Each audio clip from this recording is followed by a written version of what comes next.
Assalamualaikum warahmatullahi wabarakatuh. Nama saya Vito Limar Pradana dari Universitas Islam Syekh Yusuf.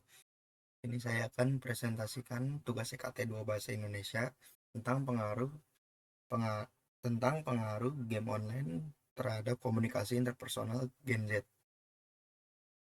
Nama latar belakang. Dalam beberapa tahun belakangan ini, game online telah menjadi sarana hiburan bagi masyarakat, terutama di kalangan anak remaja. Akses yang mudah melalui perangkat mobile ataupun PC, game online tidak lagi menjadi sekedar hobi, melainkan game sudah tergolong menjadi bagian yang tak terpisahkan dari kehidupan sehari-hari banyak orang. Generasi muda yang berada pada fase pembentukan identitas dan perkembangan keterampilan sosial sangat rentan terhadap pengaruh game online. Kehadiran game online seringkali menggantikan waktu yang sebelumnya digunakan untuk berinteraksi secara langsung dengan keluarga, teman, ataupun tetangga. Akibatnya, kualitas interaksi interpersonal mereka mengalami perubahan, baik dari segi intensitas, efektivitas, maupun empati dalam berkomunikasi. Ini ada rumusan masalah. Bagaimana pengaruh game online terhadap perkembangan komunikasi interpersonal Gen Z? Selanjutnya bab 2 landasan teori. Pengertian game. Game online adalah permainan yang dimainkan secara online atau terhubung dalam jaringan internet. Selain itu, game online juga merupakan permainan yang dimainkan secara real time atau dalam waktu yang bersamaan, walaupun dimainkan di tempat yang terpisah tetapi harus terikat pada jaringan internet. Selanjutnya ada jenis-jenis game.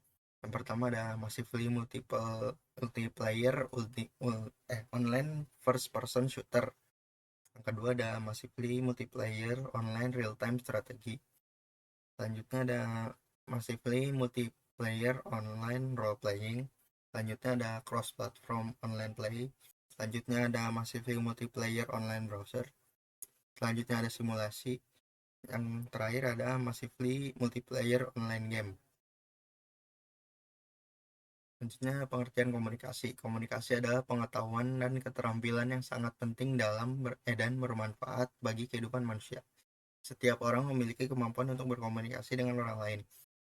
Dengan kata lain, setiap orang memiliki kemampuan untuk berkomunikasi, menilai orang lain, dan mengekspresikan diri mereka melalui komunikasi yang memungkinkan seseorang untuk bertemu dengan orang lain, menjalin pertemanan, dan mempererat hubungan keluarga. Karena fakta bahwa manusia adalah makhluk sosial, mereka selalu berinteraksi satu sama lain, berkomunikasi, berbagi barang, dan bekerja sama. Selanjutnya ada komunikasi interpersonal dan intrapersonal. Komunikasi interpersonal adalah komunikasi antar orang-orang secara tatap muka. Masing-masing orang yang terlibat dalam komunikasi tersebut mempengaruhi persepsi lawan komunikasinya. Selanjutnya ada komunikasi intrapersonal. Komunikasi intrapersonal adalah komunikasi yang terjadi dalam diri kita, termasuk berbicara dengan diri sendiri, mengamati dan mengekspresikan intelektual dan emosi tentang lingkungan kita. Komunikasi intrapersonal adalah komunikasi yang terjadi dengan diri sendiri. Ini adalah dialog internal dan bahkan bisa terjadi di saat Anda bersama orang lain. Misalnya saat sedang bersama seseorang yang terlindas di benak adalah komunikasi batin. Itu adalah pengertian Gen Z. Gen Z adalah generasi yang merupakan peralihan dari generasi Y atau milenial. Pew Research Center mengidentifikasi generasi Z sebagai generasi yang lahir pada antara tahun 1997 dan 2012. Generasi digital asli pertama disebut Gen Z. Berbeda dengan generasi milenial yang hidup di era bangkitnya internet sambil tumbuh dengan televisi dan kabel telepon rumah.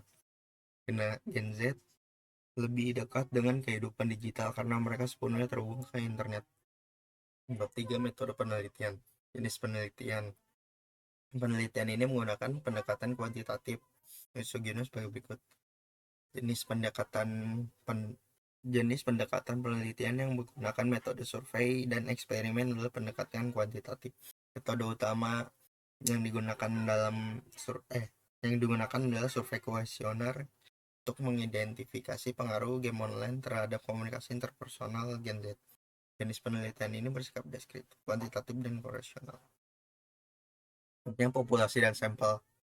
Populasi didefinisikan sebagai keseluruhan individu, objek, atau peristiwa yang menjadi objek utama penyelidikan dalam suatu penelitian.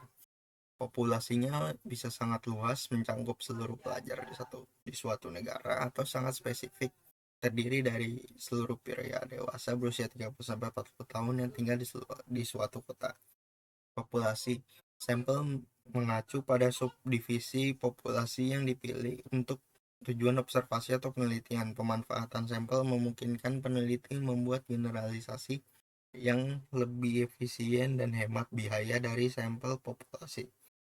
Meskipun demikian, pemilihan sampel yang cermat sangat penting untuk memberikan gambaran yang tepat tentang keseluruhan populasi.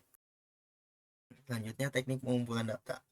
Kuesioner disebarkan secara online, terdiri atas data diri responden, usia, durasi, penggunaan media sosial, platform yang sering digunakan, dan bagian penelitian skala Likert 1-5 untuk menilai komunikasi digital dan kesadaran etika. Studi literatur, referensi dari buku dan jurnal untuk mendukung teori landasan penelitian. Studi kepustakaan, referensi dari buku dan jurnal untuk mendukung teori dan landasan penelitian. Studi kepustakaan, referensi dari buku dan jurnal untuk mendukung teori dan landasan penelitian.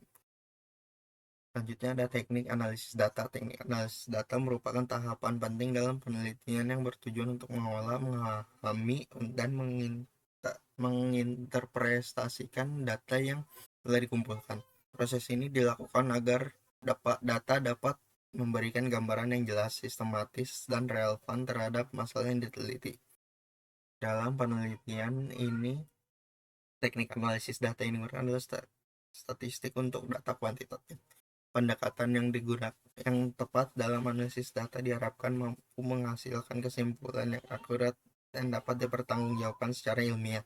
Teknik analisis data yang digunakan dalam penelitian ini meliputi analisis deskriptif untuk menggambarkan distribusi rata-rata dan standar deviasi data. Baik, segitu saja dari saya. Kurang lebihnya mohon maaf. Wassalamualaikum warahmatullahi wabarakatuh.